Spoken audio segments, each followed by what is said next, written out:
Hi, kindergarten, it's Mrs. Davidson. Today's read aloud is Giraffes Can't Dance.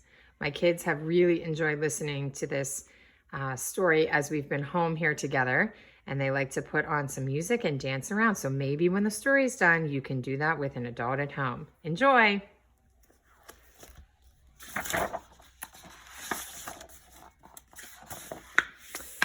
Gerald was a tall giraffe whose neck was long and slim, but his knees were awfully crooked and his legs were rather thin.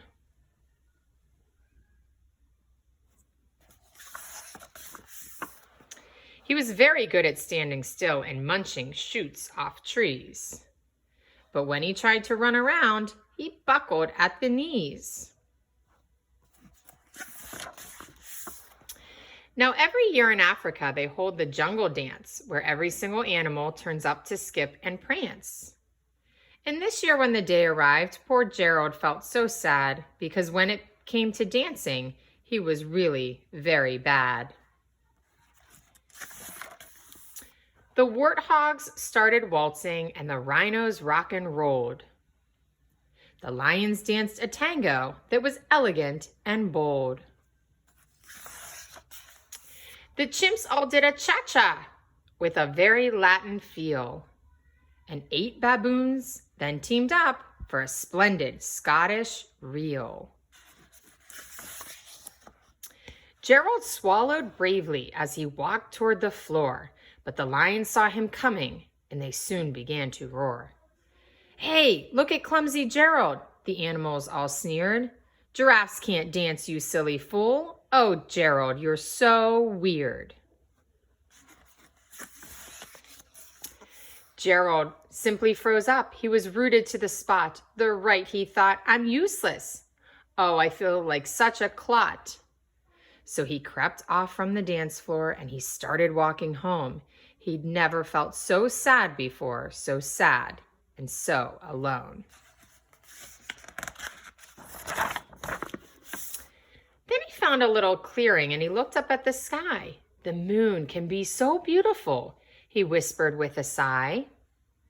"Excuse me," coughed a cricket who'd seen Gerald earlier on, "but sometimes when you're different, you just need a different song."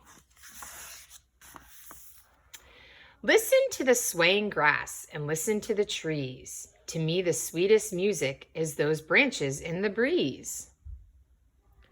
So imagine that the lovely moon is playing just for you. Everything makes music if you really want it to. With that, the cricket smiled and picked up his violin. Then Gerald felt his body do the most amazing thing. His hooves had started shuffling, making circles on the ground. His neck was gently swaying and his tail was swishing round. He threw his legs out sideways and he swung them everywhere. Then he did a backward somersault and leaped up in the air.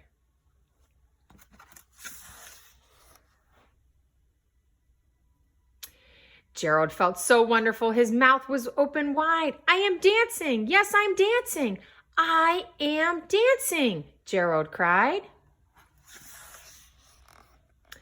Then one by one, each animal who'd been there at the dance arrived while Gerald boogied on and watched him quite entranced. They shouted, "It's a miracle! We must be in a dream. Gerald's the best dancer that we've ever seen." "How did you learn to dance like that? Please, Gerald, tell us how." But Gerald simply twirled around and finished with a bow. Then he raised his head and looked up at the moon and stars above. "We all can dance," he said, "when we find music that we love." So kindergarten, I hope you can find some music today that you love and have a dance party. Have a great day.